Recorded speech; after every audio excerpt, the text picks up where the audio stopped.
에베소서 5장 18절.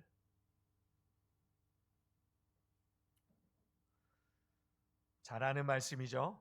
술 취하지 말라 이는 방탕한 것이니 오직 성령으로 충만함을 받으라. 아멘. 한번 따라 하시기 바랍니다. 오직 성령으로 충만함을 받으라. 아멘. 기도드립니다. 하나님, 오늘 성령 강림절 오후 예배로 하나님 앞에 모였습니다. 정말 사모함으로 모였습니다. 하나님의 영으로 이 시간 충만하게 역사하여 주옵소서. 특별히 주시는 말씀을 따라 우리 안에 믿음의 소망을 불러일으켜 주시고, 정말 믿는 자들 가운데, 사모하는 심령 가운데 폭포수같이 주님 그 은혜의 성령의 역사를 부어주시고 나타내 주시기를 원합니다. 그래서 오늘을 통하여 우리의 인생에 하나님이 약속하셨고 이미 허락하신 은혜의 새 삶을 맛보는 심령들 다 되게 하여 주시옵소서. 오늘도 말씀을 증거하는 종의 입술을 주님께 의탁합니다. 온전한 은혜의 도구로만 이 시간 붙들어 성령님 사용하여 주옵소서. 예수님의 이름으로 감사하며 기도드리옵나이다. 아멘. 오늘 오전에 말씀을 나눴어요. 여러분, 성도라도 성령 충만함 받아야 합니다. 성령 충만함 받아야 합니다. 정말 우리 안에 여러분, 내가 잘하려고 하는 것 다 내려놓고 성령의 충만함을 받으십시다. 그분으로 인도함을 받는 삶을 정말 실감하며 살아가는 저와 여러분 되시기를 바랍니다. 그래야 자유함을 얻어요. 그래야 하나님의 평강을 느낍니다. 그래야 지하 명철이 넘치고요. 그 말씀을 오늘 조금 더 구체적으로 나누려고 그래요. 여러분, 성령 충만함을 받으라. 첫 번째 이유는 예수님께서 부활하시고 뭐라고 그러셨다고요? 저들을 향하여 숨을 내쉬면서 말씀하시기를 성령을 받으라 말씀하셨고, 오늘 본문에 이 에베소서 5장 18절에는 오직 성령으로 충만함을 받으라 명령하셨어요. 그러니까 우리가 성령 충만함을 받아야 할 이유, 첫 번째는 다른 이유 다 제껴두고 첫 번째 이유는 주님의 명령이기 때문입니다. 그러니까 여러분, 이거는 명령이니 받을까 말까가 아니에요. 받아야 합니다. 성령의 충만함을 받으시기를 바랍니다. 명령이에요. 명령, 주님의 명령. 명령은 순종하면 뭐가 돼요?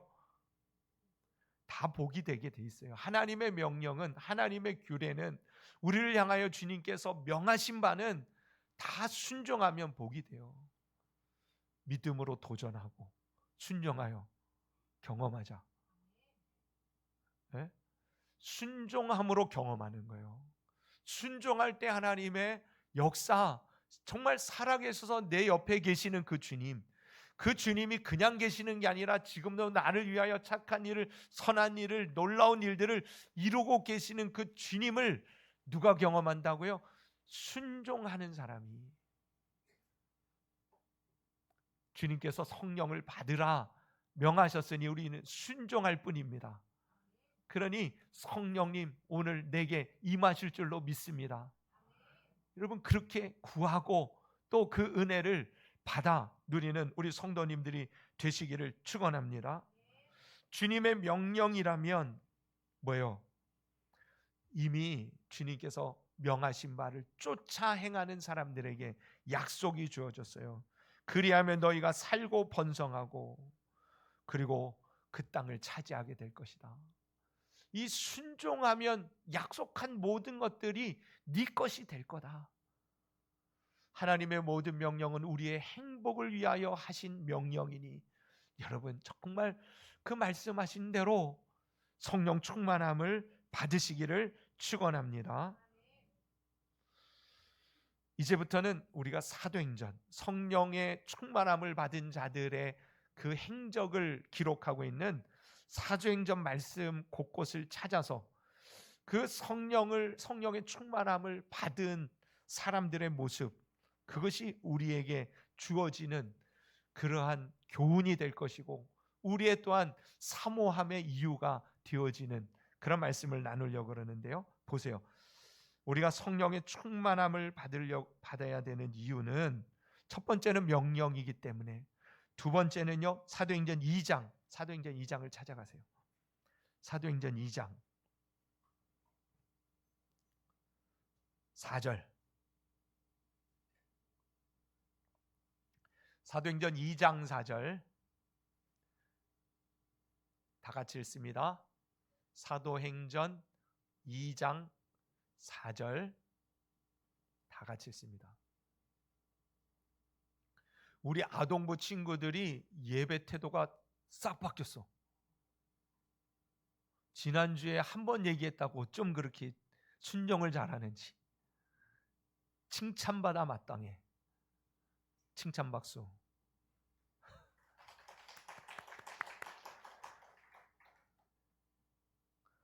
오래 가라.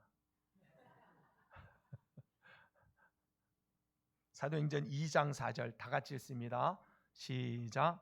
그들이 다 성령의 충만함을 받고 성령이 말하게 하심을 따라 다른 언어들로 말하기를 시작하니라. 아멘. 성령 받아야 할 이유가 뭐예요? 방언 받기 위해서. 이러면 조금 그 말 자체가 오해의 소지가 있으니, 여러분, 성령 충만함 받아야 할 이유는 주께 장악되기 위해서 그래요. 네? 여러분, 오늘 보니까 성령이 임하신 이후에 성령 충만함을 받고 그들이 어떻게 됐대요? 방언을 하기 시작한 거예요. 방언. 여러분, 방언하시는 분들 계시죠? 네? 방언은요, 내 의지로 하는 게 아니에요. 방언은 성령님께서 내 육체, 특히 내 입술, 이 혀를 주님이 주장하시는 겁니다. 그러니까 성령님이 말하게 하심을 따라 사람이요 제일 쉽게 사용하는 게 말이거든요. 근데 이 제일 쉽게 사용하는 이 말은 곧 우리의 모든 삶의 모습을 규정하기도 합니다. 무슨 말이냐면 성령이 임하니까 방언을 말하기 시작했다. 그것은 성령님께 장악되어진 그 육체를 단적으로 보여주시는 그러한 사건인 것이에요. 그러니까 말이 바뀌었다. 그것은 뭘 의미합니까? 그의 삶이 변한 것이에요. 영적인 그 의미는 바로 그것이에요. 성령님께 장악되는 그 순간 그 사람이 말하는 것이, 행동하는 것이, 태도가 달라지기 시작하는 것이에요. 여러분, 성령 충만함을 받아야 할 이유가 여기에 있는 줄로 믿습니다. 기왕이면 정말 이걸 경험했으면 좋겠어요. 오늘날 방언하는 성도들이 점점 줄고 있어요. 여러분들, 우리도 한인교회 성도들은 하나님께서 다 방언하게 해주시기를 축복합니다. 실제로 그랬으면 좋겠어요. 방언은 영적으로 육적으로 유익이 참 많이 있습니다. 특히 기도하는 사람에게 있어서는 말이에요. 영으로 기도하고 육으로 기도하고 동시에 두 가지가 다 돼요. 얼마나 효과적이고 효율적인지 몰라요. 그 기도가 쉬워져요. 기도를 오래 할 수도 있고요. 방언을 받은 것처럼 그 방언의 현상이 나타나는 것은, 이 언어가 바뀌는 것은 삶이 바뀌기 시작하는 거예요. 주님께 장악되어진 우리의 생각, 우리의 삶을 대하는 태도, 가치관, 여러분, 그것으로부터의 진정한 성령님으로 말미암은 이 변화들의 역사를 통해서 우리는 그리스도 안에서 새로운 삶을, 하나님의 자녀의 삶을, 거룩한 삶을, 주님께서 마음껏 역사하실 복된 삶을 이루어가게 되어지는 줄로 믿습니다. 성령 충만함을 받으시기를 축원합니다. 그래서 예수님을 믿으면 성령을 선물로 받게 되어지는데, 그 성령의 인도함을 따라 그 선물 주신 것을 통해서 살아가는 삶은 곧 주님이 드러나는 삶이 되어질 것이고, 결국 주님께서 약속하신 말씀의 열매를 주렁주렁 맺는 풍성한 삶을 살게 되어지더라는 것이에요. 그러니 성령 충만하심을 받으시기를 축원합니다. 우리 생각대로, 우리 마음대로, 우리의 이 지체라고 언어, 말도요, 내 마음대로 쓰지 말고 생각나는 대로 내뱉어서 그 말이 다른 사람에게 상처 주는 말 되지 않도록 성령님께 붙들린 바 그렇게 선한 도구로, 의의 병기로 쓰임 받는 그런 사람들 되기 위해서 성령 충만함 받으시기를 축원합니다. 4장 8절 찾아가십시다. 4장 8절. 4장 8절. 다 같이 읽어 주십시오. 시작.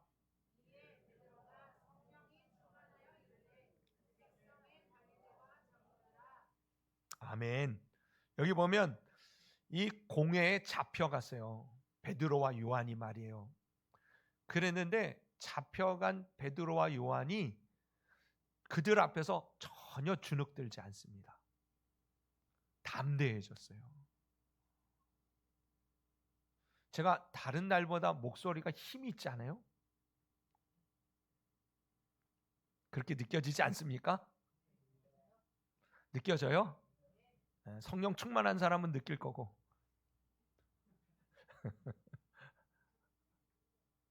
잘 모르겠네요. 성령 충만하면요, 이 마음에 평강이 올 뿐만 아니라 담대해집니다. 어떤 상황과 환경 때문에 영향을 받지 않아요. 환경과 상황에 영향을 받는 게 아니라 주님으로부터 영향을 받습니다. 그게 성령 충만한 것이에요. 그러니까 세상에 아무리 권력이 높은 사람 앞에 선다고 해도 쫄 필요가 없어요. 주눅들 이유가 없어요. 하나님이 나와 함께 하시는데, 우주 만물의 창조자요 주권자가 나와 함께 하시는데 여러분 무엇이 두렵겠어요? 베드로와 요한은 성령 충만하니 이 우주 만물을 창조하신 예수 그리스도 그분의 영이 나와 함께 하심을 실감하는데 여러분 그 누구 앞에 쓴들 두렵지 않은 것이에요. 여러분 평강의 은혜와 담대한 심령을 갖게 되기를 주님의 이름으로 축원합니다. 성령 충만하면 그렇게 되어지는 거예요. 기탄 없이 담대히 말하는 그 모습을 보고 이 베드로와 요한을 향하여서 사람들이 뭐라 그래요?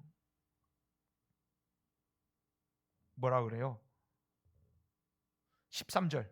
그들이 베드로와 요한이 담대하게 말을 함을 보고 그들을 본래 학문 없는 범인으로 알았다가, 그래서 범인은 죄 지은 범인이 아니라 평범한 범인 말하는 거예요. 네.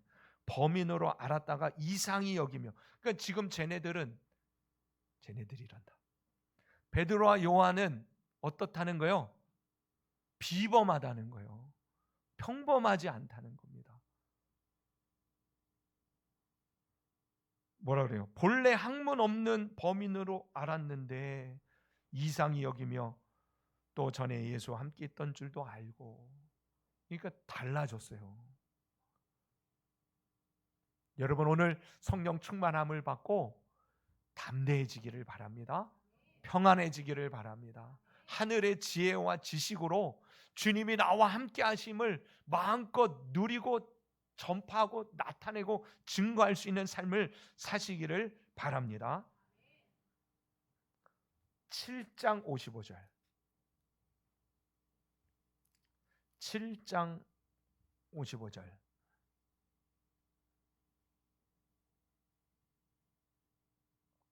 다 같이 읽습니다. 7장 55절 56절 다 같이 읽습니다. 시작. 스데반이 성령 충만하여 하늘을 우러러 주목하여 하나님의 영광과 및 예수께서 하나님 우편에 서신 것을 보고 말하되, 보라 하늘이 열리고 인자가 하나님 우편에 서신 것을 보노라 한데. 아멘. 성령 충만한 이 스데반 집사가요, 뭘 봤대요? 하늘이 열리고 예수님이 거기 서 계신 모습을 봤어요. 그는 이제 돌에 맞아 순교를 당하기 직전이거든요. 이 스데반 집사도 두렵지 않아요. 오히려 그 얼굴에 빛이 해같이 빛나요. 성령 충만하니 보는 게 달라져요. 아까 말씀드린 대로 베드로와 요한은 공회원들을 보는 게 아니라 자기 안에 계시는 성령님을 보는 것처럼 말이에요. 스데반 집사는 실제로 영안이 열려가지고 하늘이 보이기 시작하는 거예요. 하나님 보좌 원래 우편에 예수님은 앉아 계신 분이에요, 서 계신 분이에요? 하나님 보좌 우편에 앉아 계신 분이에요, 서 계신 분이에요? 우리 고백하잖아요. 사도신경에 하나님 보좌 우편에 앉아 계시다가 저리로서 산자와 죽은 자를 심판하러 오시리라. 앉아 계신 분이에요. 요한계시록에도 보좌 우편에 앉아 계신 주님을 묘사한단 말이에요. 근데 이 사도란다. 스데반은 예수님을 봤는데 하나님 보좌 옆에 어떻게 해요? 예수님이 서 계신 모습을 봐요. 왜 그랬을까요? 예수님이 왜 서 계실까요? 앉아 계실 수가 없는 거예요. 나를 위하여 순교의 그 길을 가는 이 스데반을 주님은 서서 맞이하시려고 기다리고 계시는 거예요. 서 계신 그 예수님을 보는 그 순간 이 스데반은요, 돌에 맞아 죽으면서도 뭐라고 말해요? 60절 무릎을 꿇고 크게 불러 이르되 주여 이 죄를 그들에게 돌리지 마옵소서. 이 말을 하고 자니라. 우리는 조그만 나를 뭐라 그래도 그거 가지고 그냥 배로 갚아주려고 막 조그만 내게 나쁜 소리 한마디만 해도 그것 때문에 그냥 내가 저 인간을 어떻게 했냐. 그게 우리의 마음인데 스데반은 자기를 향하여 돌을 집어던지는 저들을 향하여 뭐라고 기도한다고요? 저들의 죄를 용서해 달라고. 성령 충만하니 보는 게 달라져요. 보는 게 달라지니 마음이 달라져요. 여러분 성령 충만하시기를 바랍니다. 그러니까 자꾸 우리가 우리 자신의 감정, 생각, 기분 여기에 좌우되어지지 않으려면 성령 충만해야 돼요. 성령 충만하여 여러분 우울증이 떠나가기를 축원합니다. 공황장애가 사라지기를 축원합니다. 그러니까 이런 얘기를 하면 이제 성도들이 또 착각하는 것 중에 하나가 뭐냐면 성령 충만하지 못하니까 우울증에 빠지고 성령 충만하지 못하니까 공황장애 오고 그러니까 내가 참 믿음이 없어서 이러고 또 다른 정죄감에 빠지는 악순환을 갖게 되어지는 그릇된 생각을 갖게 되어지는데 여러분 우울증, 공황장애 그거는 요즘 시대에는 감기처럼 다가오는 이 시대에 이 세상 풍조가 사단이 역사하는 이 시대가 그래요. 그럴 때마다 우리는 다시금 성령 충만함을 받으면 되는 거예요. 그럴 때마다 주님이 고쳐주시고 나와 함께 하시는 그 은혜로 이 모든 것들을 물리치시는 하나님의 은혜를 맛보면 되는 거예요. 성령 충만하시기를 축원합니다. 6장 3절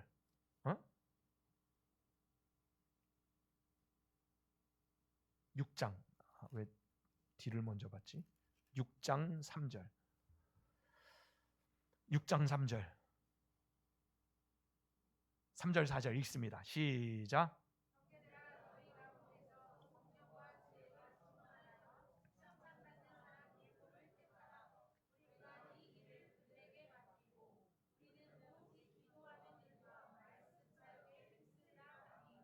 아멘. 여기 보면 초대 교회의 첫 번째 교회에 문제가 생겼어요. 교회가 쪼개질라 그래요. 헬라파, 히브리파 이래 가면서 초대교회 그 성령으로 충만한 교회도 문제가 있는 게 교회예요. 사람들이 모여 있기 때문에 어쩔 수 없습니다. 그런데요, 이 문제를 해결하는 방법이 생겼어요. 누구를 통해서?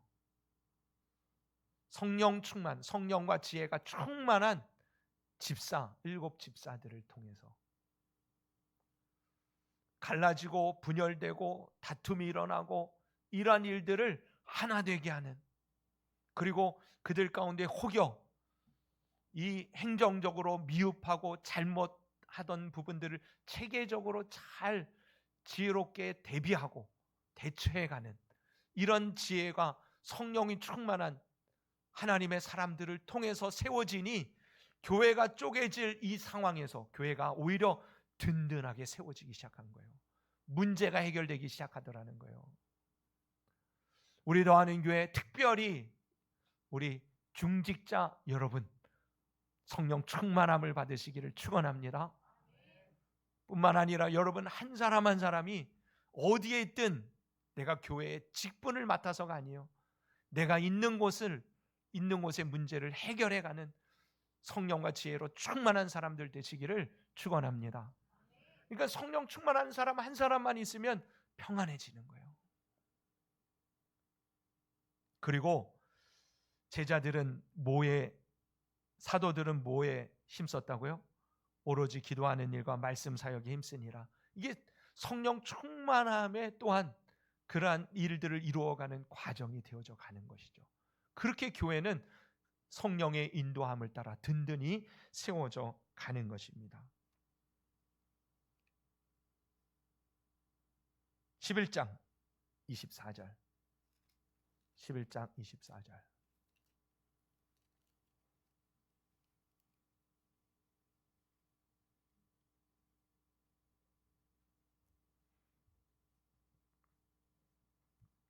다 같이 읽습니다. 시작.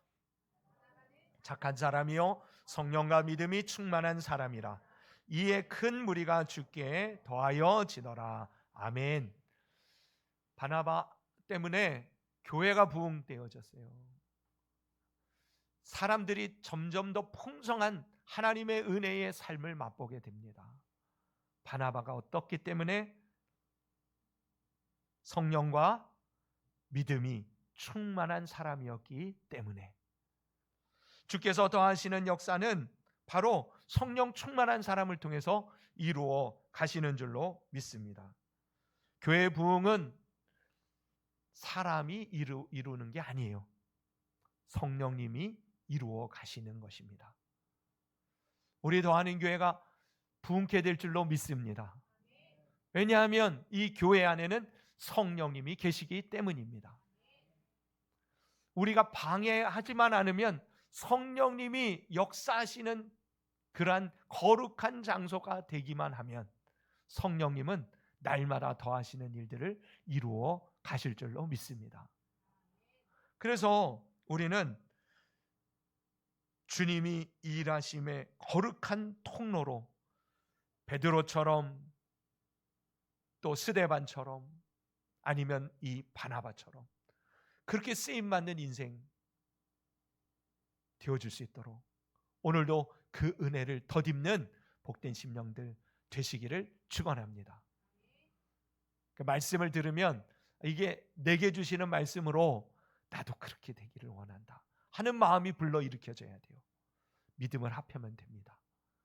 여러분 그런 성령 충만한 사람들 다 되시기를 바랍니다. 성령 충만함을 받으라 주께서 명령하셨어요. 성령 충만함을 받을 때 우리 안에 놀라운 평안이, 담대함이, 지혜와 명철이, 하늘이 열리는, 그래서 하나님께 장악되어진 거룩한 삶의 변화들이, 그리고 우리를 통해서 문제가 해결되어지고 주께서 더하시는 풍성한 역사들을 이루어 가시는 이 은혜를 맛보게 될 것이에요. 할렐루야. 오늘 이 시간 나온 저와 여러분이 바로 그러한 은혜를 덧입는 복된 심령들이 되시기를 예수님의 이름으로 축복합니다.